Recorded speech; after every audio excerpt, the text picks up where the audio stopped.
Bonjour, le Frankreich-Bloc est aujourd'hui à Stuttgart. À côté de moi, il y a Isabelle Bourgeois. Bonjour madame. Bonjour. Vous étiez chercheuse au CIRAC de 1988 à 2017. C'était le CIRAC, c'était le Centre d'information et de recherche sur l'Allemagne contemporaine. Oui.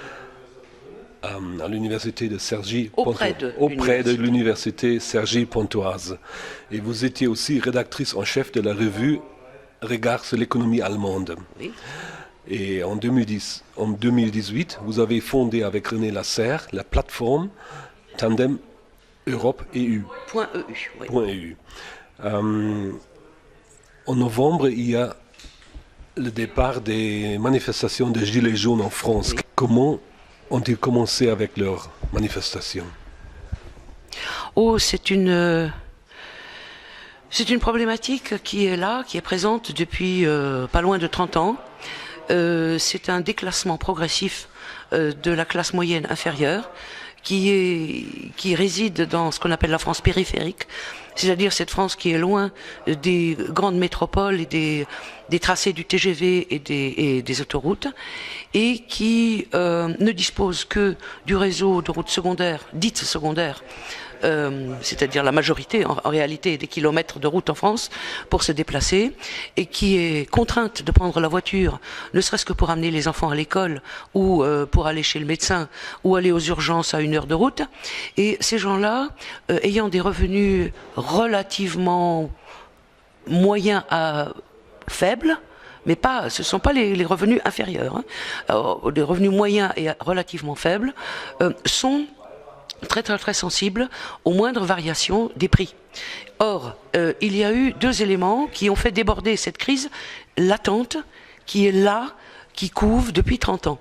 C'est d'une part la limitation de la vitesse sur les routes secondaires à 80 km/h, qui a été ressentie comme un affront.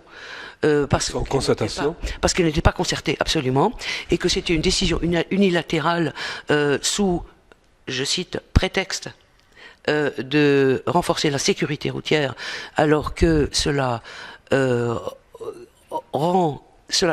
signifie que les conducteurs sont considérés comme irresponsables, parce qu'il y a plein de routes où on ne peut rouler qu'à 70, tout simplement par la configuration du terrain, et il y en a d'autres, des tronçons bien dégagés, où le 90 c'est quand même ok. Donc, sous prétexte de sécurité routière, et les gens ont très bien compris aussi que la construction de radars automatiques qui accompagnait cette mesure, la multiplication des radars automatiques visait essentiellement à remplir les caisses de l'État. Donc, ils se sont sentis un petit peu comme agressés dans leur portefeuille. Parallèlement, un peu plus tard, il y a eu l'annonce, et suivi de fait, de la hausse de la taxe sur le diesel. Une taxe drastique, décidée officiellement vendue comme taxe pour protéger l'environnement. Je parle du ressenti, encore une fois. Et or, tout le monde a compris que cette taxe-là avait pour principale fonction de remplir là aussi les caisses de l'État. Au profit de qui? Point d'interrogation. Donc, ces gens-là, les gilets jaunes, se sont dit, nous, on paye. On paye. On n'arrête pas de payer des impôts. Mais pourquoi faire? On ne voit pas le fruit. On ne voit pas d'école à côté de nous, ou de moins en moins. Les hôpitaux sont loin. C'est ce qu'ils entendaient par service public. Donc, on veut bien payer des impôts, mais on veut aussi les services publics qui vont avec, parce qu'on est délaissé. C'est ça, si vous voulez, l'origine du mouvement. Et puis, petit à petit, après, ça a pris une dynamique propre. Et cette dynamique propre a été aussi entretenue par le président et par le gouvernement, qui en ont fait très vite, avec le soutien des médias, qui en ont fait très vite un mouvement social, au sens de hausse des revenus, alors que ce n'est pas ça à l'origine. C'est un mouvement qui demande plus de participation à la démocratie, c'est-à-dire qui veut changer le modèle démocratique. Ce que veulent les Gilets jaunes, et une majorité des Français, puisque dans les sondages, vous avez au minimum la moitié des Français qui soutiennent ce mouvement, donc, et qui se sentent dans l'âme Gilets jaunes. Ce qu'ils veulent, c'est un nouveau modèle démocratique où les citoyens, à la base, participent plus. C'est-à-dire, on pourrait presque dire qu'ils ont inventé, sans connaître le terme, le principe de subsidiarité en France. Mais ça va être difficile à passer. Alors, le grand débat est une sorte de réponse qu'essaye de donner Emmanuel Macron à cette revendication. La notion de référendum circule, c'est la seule connue en France, hélas. Mais il serait utile que le gouvernement, aussi bien que les Gilets jaunes eux-mêmes, en tout cas ceux qui ont les moyens intellectuels, aillent se renseigner profondément et sérieusement auprès des autres pays qui ont des formes de participation directe ou des formes d'organisation de la société telles qu'elles n'existent pas en France, pour essayer de s'organiser et essayer de changer, de créer un mouvement, je prends un terme anglais, bottom-up, de représentation. Mais au début, les Gilets jaunes étaient très fiers de ne pas présenter une organisation politique, n'est-ce pas? Oui, absolument, puisque il y a la méfiance de la représentation. Elle est très très profondément ancrée.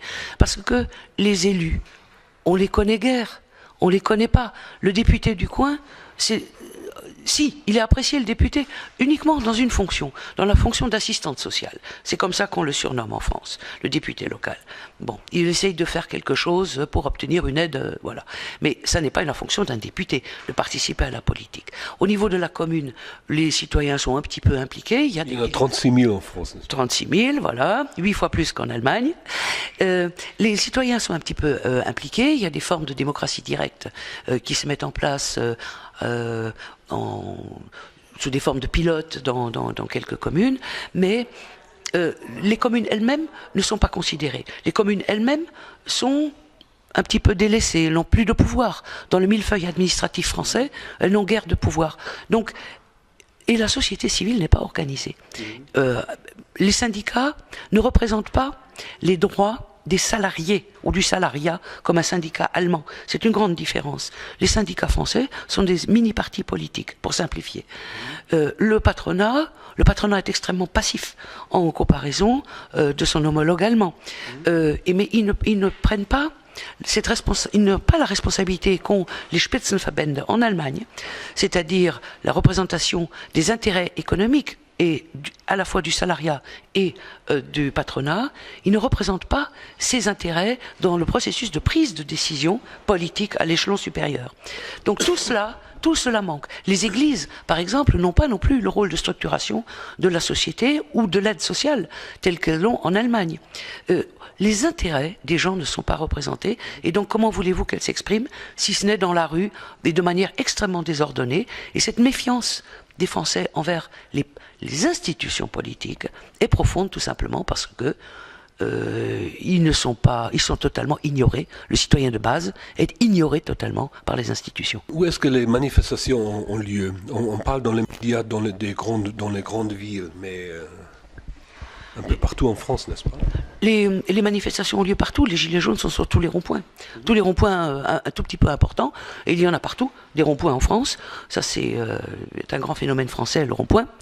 Et si vous voulez,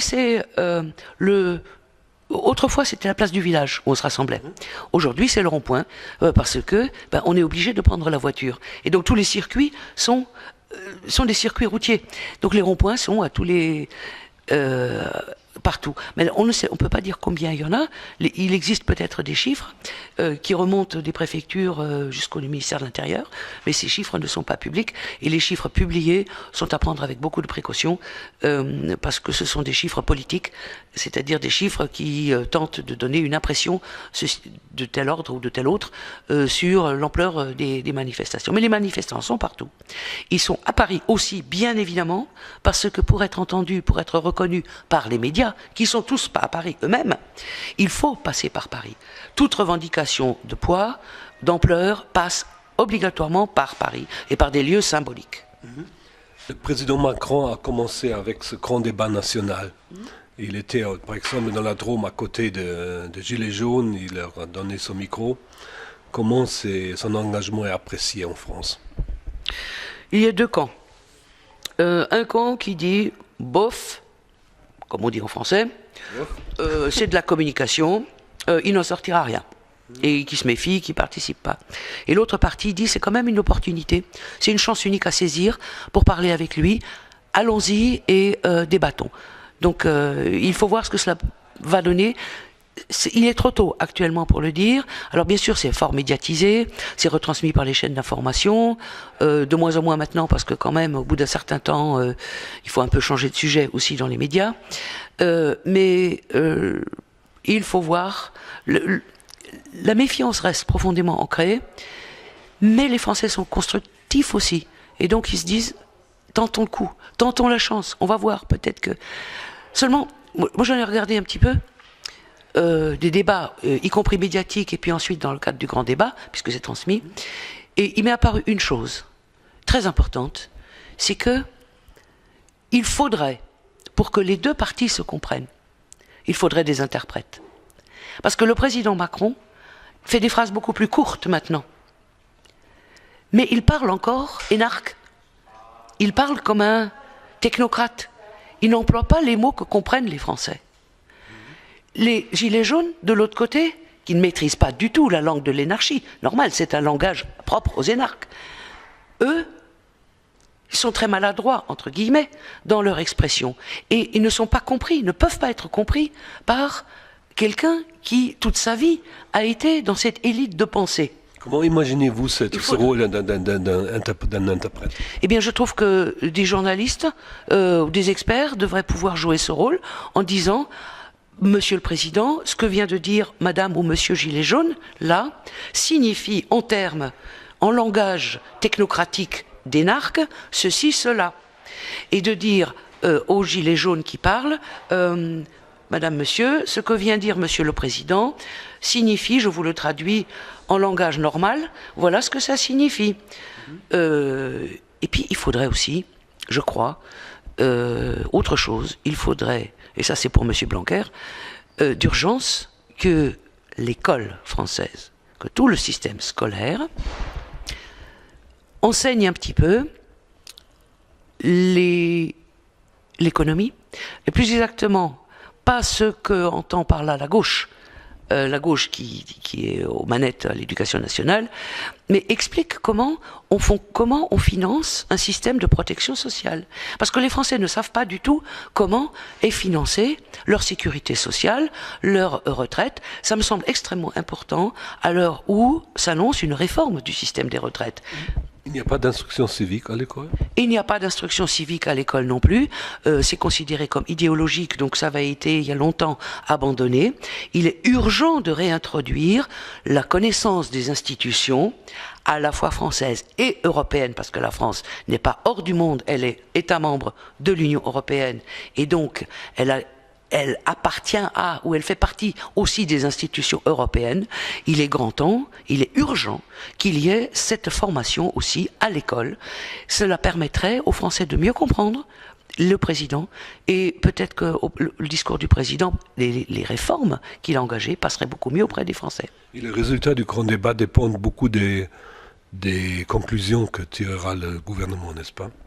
Oui, tout le monde attend, vraiment tout le monde, attend le président là-dessus et son équipe, de même que le Premier ministre. Il faudrait voir, tout dépend des enseignements qui en sont tirés. Et pour l'instant, il est vraiment trop tôt pour en juger. Il faudrait, en réalité, si le président veut vraiment être écouté, qu'il ose. Et là, c'est révolutionnaire ce que je dis. Mais je ne suis pas France Insoumise, je ne suis pas Front National non plus, Rassemblement National non plus. Je suis plutôt proche d'En Marche, mais j'en vois les limites aussi. Il faudrait, proche d'En Marche, oui. Mais j'en vois les limites également.